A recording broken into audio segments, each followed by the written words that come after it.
is good, ladies and gentlemen? Welcome to another SK Wealth Academy podcast. Now, this is just kind of a follow-up to a podcast I uploaded probably just within the past week, and it's a beginning of a new series called OSAOBR, which stands for One Small Action, One Big Result. So that's a series that I'm going to upload once a month, in which I hope to provide some tips or some activities that can really improve your quality of life. So in the first one, I spoke about an activity that you could do as far as volunteering within your community, especially for those that have been struggling mentally or psychologically through some of these lockdown periods that we've all suffered in the past year, and how often helping others, the gains to one's own mental state and psyche is just as great as the contributions you may be providing to another. So in this one, it's going to be just on a very, very small and diminished scale, the same thing, because I want to talk about 3 other channels. Now, I know my channel is super, super small at this point, but perhaps if every single one of my subscribers can also help these other channels out by subscribing to them, then we could just play a little role in helping channels that I feel provide a lot of valuable content and work so hard to do that, and are quietly being censored, deplatformed, and or just flat out struggling due to the economic lockdowns of the past year. So I want to play my small role, because I know, for those of you, a lot of people on this new channel don't know, I used to have an old channel just titled SK Wealth Academy. And that channel, although I was basically locked out of my own account, and all my videos were demonetized for almost the entirety of the last 2 years. I was still uploading, so I wasn't earning any revenue. Even though I had millions of views on my videos on that old channel, I earned no more than a total of $4 on all the millions of views, because my videos were always demonetized. And eventually I was just deplatformed and locked out of that particular channel, so I had to start a new channel. So I know the difficulty, because I was gaining about 2,000 new subscribers every single month, and I'm not even up to 2,000 yet on this new channel. So once you lose that momentum, I know how hard it is to regain it.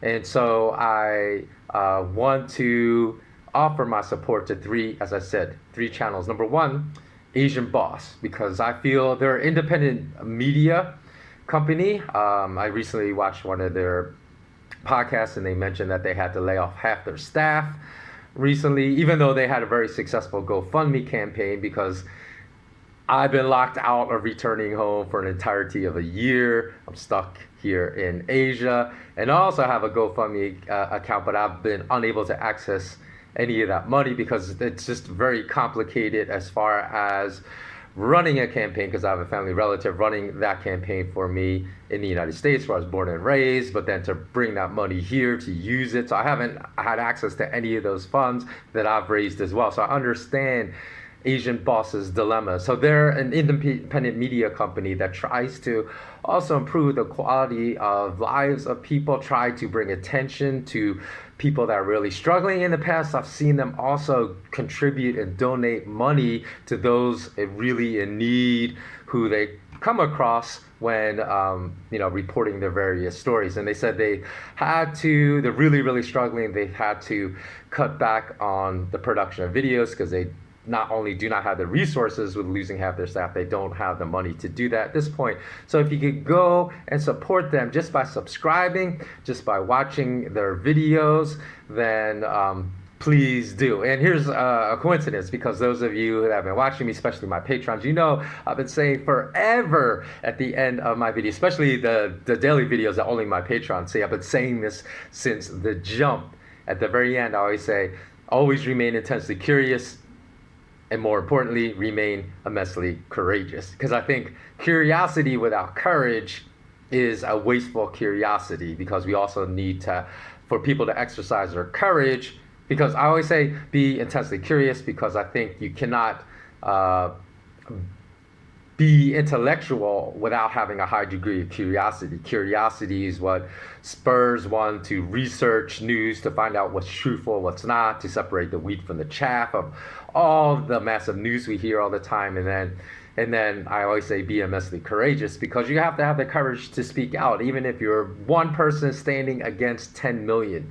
And you are the beacon of truth, and 10 million people are going to be against you. We all need to speak out. So that's why I always say those words. And it's kind of ironic. I had to chuckle when I saw some of Asian Boss's videos and they say, stay curious at the end, because it's something I've been saying forever. I'm not sure which one of us started saying that first, but it can't be a coincidence, so go support that. Number two, I would say please go support the Corbett Report. Now, the Corbett Report, you can tell they put in a lot of time, a lot of research, and they also heavily document all their sources, so you can go see, so you understand it's not speculation, that they're facts that they're reporting. And despite reporting facts, when they report facts that present an opposition and dissenting view from the mainstream narrative, they still get shadow banned. They still get a lot of pushback. They still get inundated with ad hominem attacks. But trust me, they provide a lot of good research, in my opinion. Now,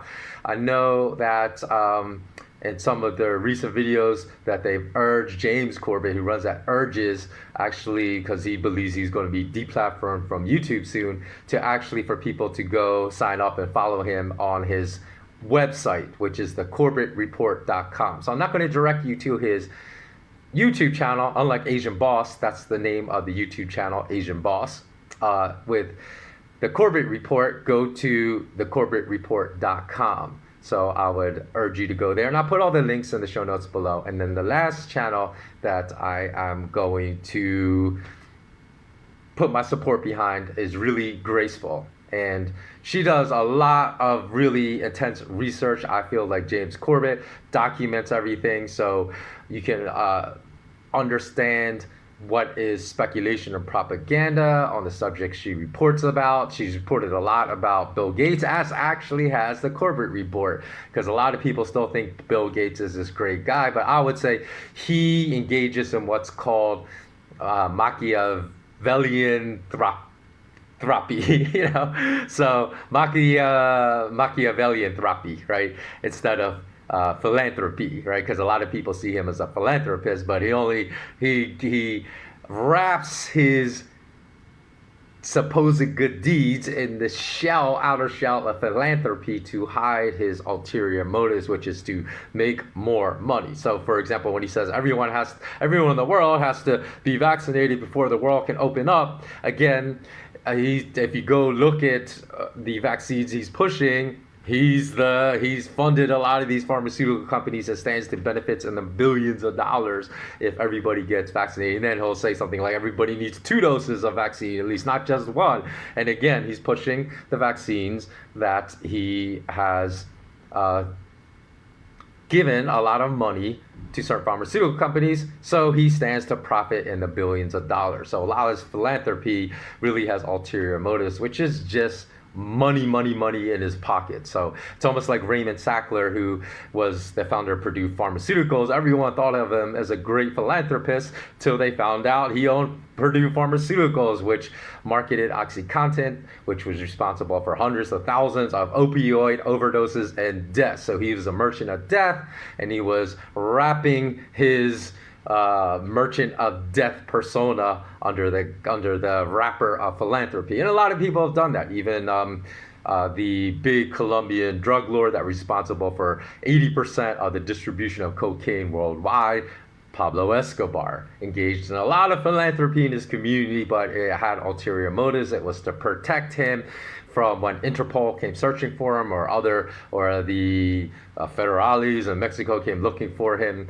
It was so the community would not give him up because he did so many good deeds in the community, but it was always with Machiavellian purposes. So I think those 3 channels, really Graceful, the Corbett Report, but remember, go to his website, thecorbettreport.com, and also Asian Boss. So if all of you can subscribe, of course, go check out their content if you're unfamiliar with it. And if you like it, do subscribe. I help them out. I'll do my little part in carrying out my one small action, one big result initiative on a smaller scale, because as I told you, for those of you that watch that, I volunteer my time in teaching teenagers martial arts in the community I'm in now. It's really helped me get out of like a mental rut I was in while being locked down here for a year and counting, and so on. So thanks so much for watching. This is just going to be short and sweet, and I hope all of you have a beautiful day. Always remain intensely curious, and more importantly, always remain immensely courageous. Take care.